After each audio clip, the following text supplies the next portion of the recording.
Right, so the second point that I wanted, the second key I wanted to share with you is this one. The second key enables a committed leader to develop a spirit of initiative in his team, reinforcing decision-making. And in a company and in the Special Forces, you're very often faced with the need to make decisions. And from my standpoint, although it's a debatable point, I really believe through my own experience that in most cases, not making a decision is the worst thing to do, just simply because it means that you're leaving your opponent the choice to decide. And objectively, there's very little likelihood of that being favorable to you, which doesn't mean for as much that I believe that you should always take a decision, and immediately it's always interesting to take a look at the window of opportunity for that decision. And if you feel that things are not clear enough, then you'll have to try and find the right means to get more information so that you can clearly see where the limit is. The boundary where you'll be outside your window of opportunity, and you won't be able to seize the opportunity any longer and take the decision. Is that clear? Let me give you an example. Imagine that we're in a theater of operations. You've got the Special Forces. They're walking forward on foot, and all of a sudden there are shots from isolated houses, and they camp down. They can't move because the firing is coming in thick and fast. They can't identify where the shots are coming from, and they see a woman and a child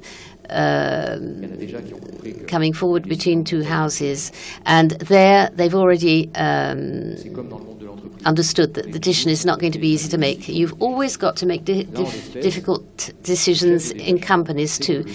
And the head of the contingent knows that time is against them, and that the shots are going to continue coming in thick and fast, and the team is going to be in a more and more vulnerable position. There are only two options possible here. If you have a third one, I'll take it.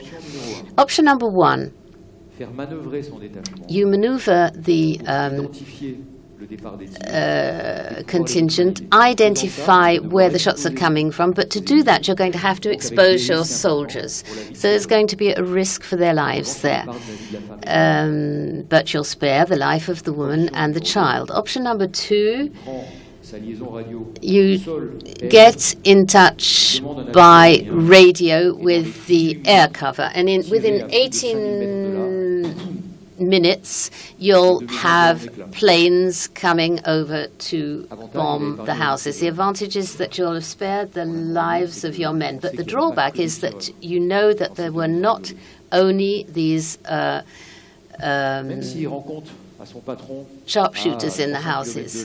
300 kilometers away from there, 50 minutes in a helicopter,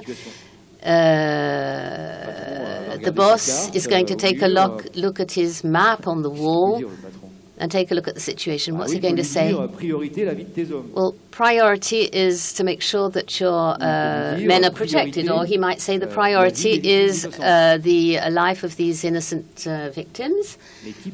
But who's going to be able to say that it's the best decision to take in that situation?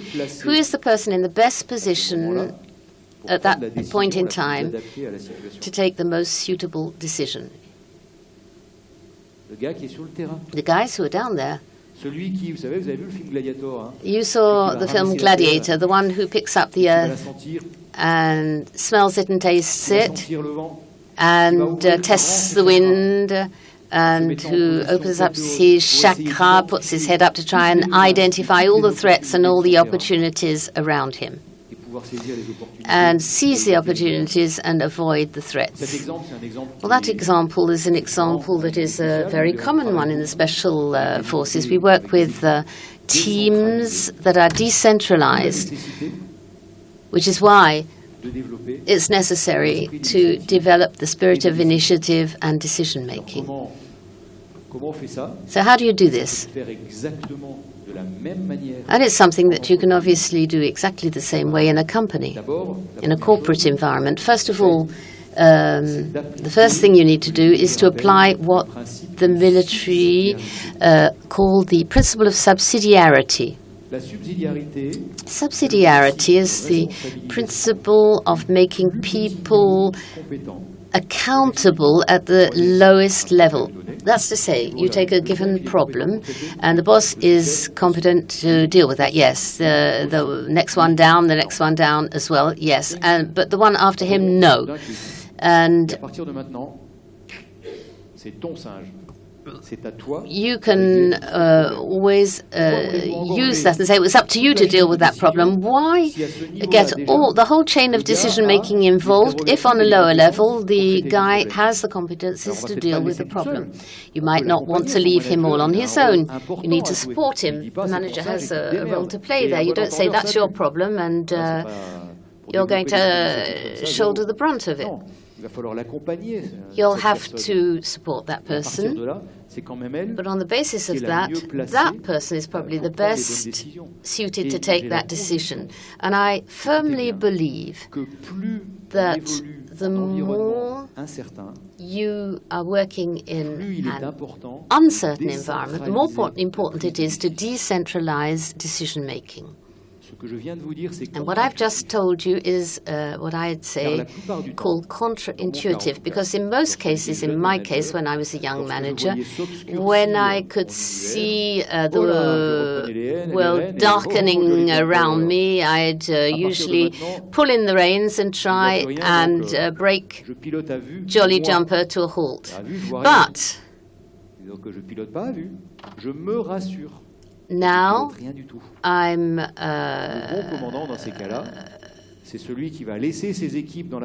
going to try and leave my teams in contact with the situation to gather the most relevant information that you can to try and make the most suitable decision. You're the head of the orchestra. You can always challenge the decision, but you must support the decision if it's the right one, and then you can draw the lessons from the decision and see whether it was the most suitable one or not. Understand why that decision was made, and you'll improve for next time round.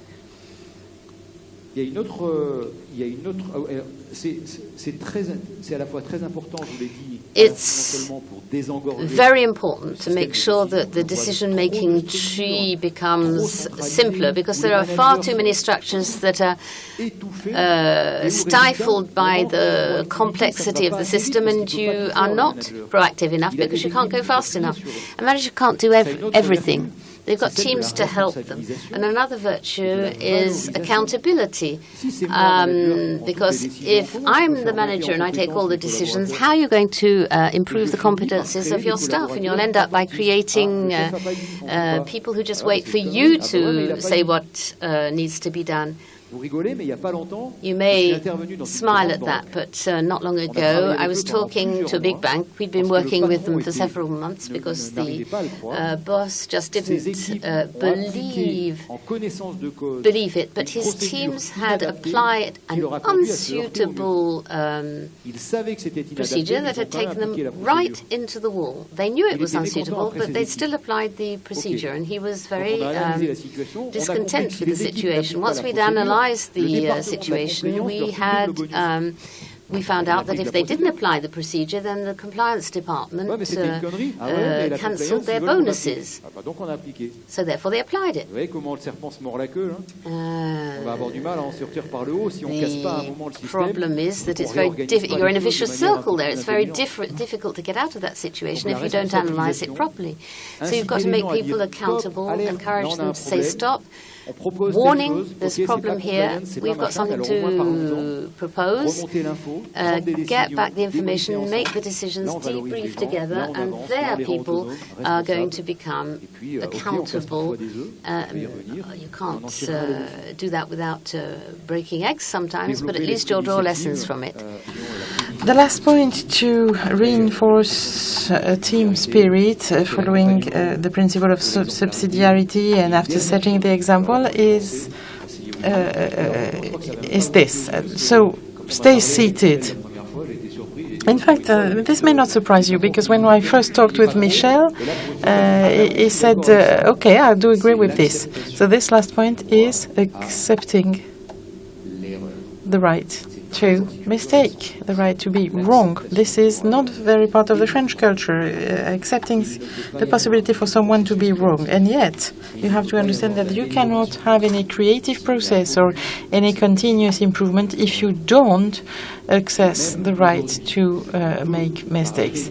In fact, for a short period of time now, I have had among my clients a company working in hypersensitive issues, and they have, in fact, reintroduced as a mandatory subject the right to make mistakes on behalf of the staff members, just because they have the same rationality as I have. I once met a former guy from the NASA, and we were talking about the Challenger and Columbia space shuttles, you know, the ones that had exploded.